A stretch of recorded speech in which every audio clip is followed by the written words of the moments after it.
Nah, tadi sudah dijelaskan bahwa komputer itu adalah untuk melakukan pengolahan data ya, awalnya. Sekarang komputer sudah berkembang untuk macam-macam ya, tidak sekedar melakukan pengolahan data saja, tapi sampai dengan untuk pengendalian atau kontrol, sampai dengan untuk main game. Dan program komputer ada di mana saja, sampai dengan ada di HP yang kita pakai. HP atau smartphone itu adalah bentuk komputer yang kecil yang sudah dilengkapi dengan alat komunikasi juga.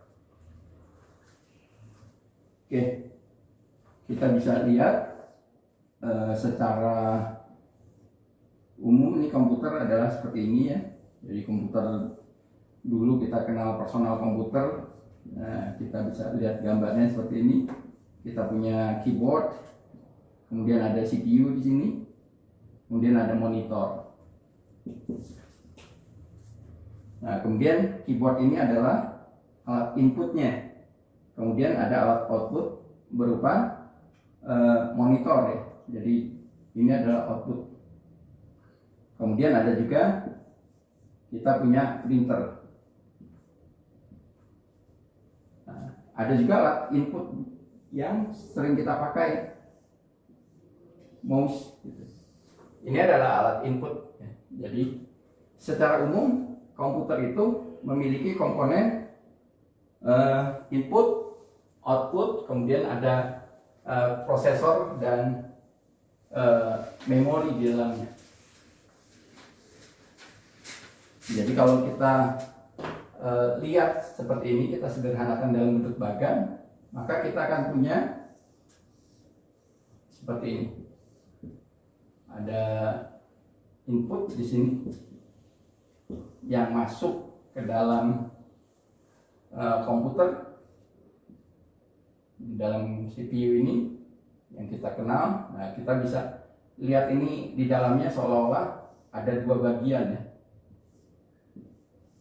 Ini ada alat pemrosetnya, kemudian ada memori ya, bisa seperti ini.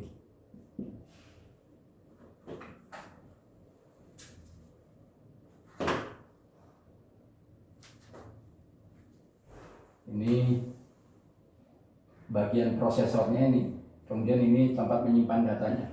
Ini inputnya masuk ke memori. Nah, kemudian data ini akan diproses ke dalam bagian alumni, kemudian akan dikembalikan lagi ke memori. Jadi prosesnya adalah di sini. Memori itu adalah tempatnya. Nah, baru nanti ini dikeluarkan ke alat output. Nah, ini. Jadi sederhananya seperti ini yang namanya komputer ini. Hanya bentuk alat inputnya saja yang beda-beda. Ada mouse, ada keyboard, ada yang lainnya lagi ya, bisa dari satu alat yang masuk ke dalam komputer gitu, ada alat kontrol macam-macam. Kemudian luarannya, hasilnya itu bisa ditampilkan komputer, bisa juga dicetak, bisa juga dikirimkan kemana, seperti itu. Tapi kita lihat adalah seperti ini saja, sederhana. Jadi berangkat dari sini kita bisa melihat sebenarnya yang namanya program itu adalah dia akan membaca input, kemudian memproses di dalam sini, kemudian mengeluarkannya. Jadi kita akan bekerja untuk melakukan pembuatan program yang akan disimpan ke dalam CPU komputer ini.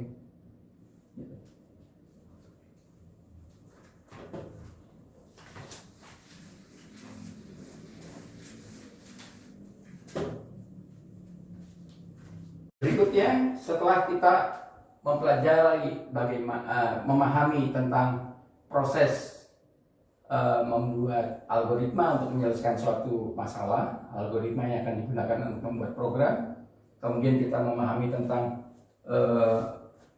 komputer itu seperti apa. Kalau kita sederhanakan menjadi seperti ini, ada bagian input, kemudian ada output, ada proses. Nah, di sini. Nah, secara umum maka yang namanya pengolahan data ya di sini, mengolah data itu di dalam komputer itu sebenarnya cuma ada 3 operasi dasar. 3 operasi dasar sebenarnya. Yang pertama disebut sebagai assignment.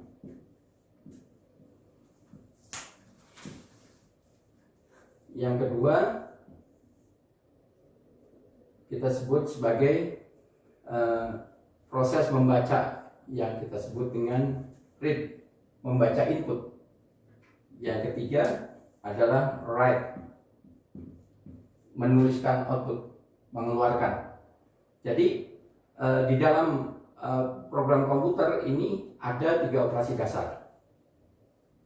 Nah, assignment adalah proses memasukkan data ke dalam memori komputer, di dalam memori komputer. Jadi kita zoom ini memori komputer, jadi seolah-olah seperti ini ya. Jadi di dalamnya itu bisa kita anggap banyak kotak-kotak seperti ini, banyak tempat-tempat ya, atau memori komputer ini untuk menyimpan data. Nah, satu tempat di dalam memori komputer itu digunakan untuk menyimpan data ini disebut dengan variabel. Jadi variabel adalah nama dari memori komputer untuk menyimpan data. Ini ada variabel yang ke-1, ini variabel kedua gitu ya. Nah, variabel ini punya nama, bisa diberi nama. Ya, perlu diberi nama ya. Nah, nama variabel ini diserahkan kepada kita. Ya, pada saat kita membuat program, maka supaya kita memahami program yang kita buat, maka variabel ini perlu diberi nama. Nah, variabel ini diberi nama dengan misalnya, kalau kita lihat kasus yang pertama tadi adalah variabel panjang misalnya. Nah, ini adalah nama variabel panjang. Kemudian kalau assignment itu adalah proses mengisi data ke dalam variabel panjang. Jadi kalau misalkan ini kita beri nama panjang gitu ya. Kemudian kita mengisikan ke dalam ini, itu perintahnya dengan menggunakan dinyatakan dengan tanda panah ke kiri. Tanda panah ke kiri itu menyatakan variabel panjang diisi dengan suatu data, misalnya diisi dengan 5. Ini.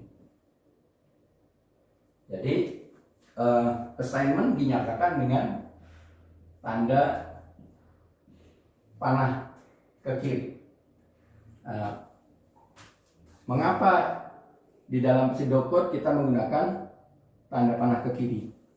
Artinya kita mengisi hasil perkalian ini. Maaf, ini juga jadi perlu diperbaiki di sini ya. Ini panjang dan lebar ya, supaya lebih jelas. Jadi, nah, read P, read ini adalah membaca input dari luar ke dalam memori, dinyatakan dengan read. Jadi kita bisa, misalnya ini punya variabel namanya P, kemudian meminta input dari input untuk memasukkan ke dalam variabel P, maka dengan menyatakan perintahnya read. Gitu. Nah, bagaimana kita mengeluarkannya? Dengan menggunakan perintah write P. Jadi ini ke alat output. Ini pakai write P misalnya.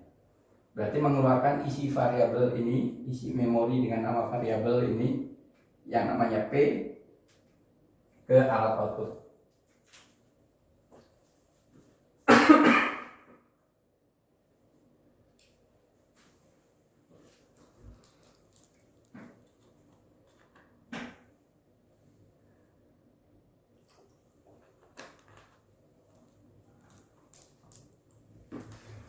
Nah,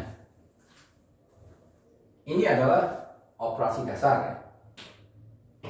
Nah, di dalam operasi dasar ini kita sudah melihat contoh bagaimana melakukan pembacaan data dari luar ke dalam memori komputer dengan menggunakan perintah read yang dinyatakan dengan read kemudian nama variabelnya gitu. Write nama variabel. Di sini kita melihat kita melakukan bagaimana memasukkan data dari alat input ke dalam variabel memori dengan menggunakan perintah read, kemudian mengeluarkannya dengan menggunakan perintah write. Kemudian kita juga bisa melakukan proses pengisian langsung ke dalam variabel dengan menggunakan operasi yang disebut dengan assignment yang menggunakan tanda panah ke kiri. Nah, ini selalu bahwa yang di sebelah kiri di dalam assignment itu adalah nama variabel, yang sebelah kanan adalah datanya.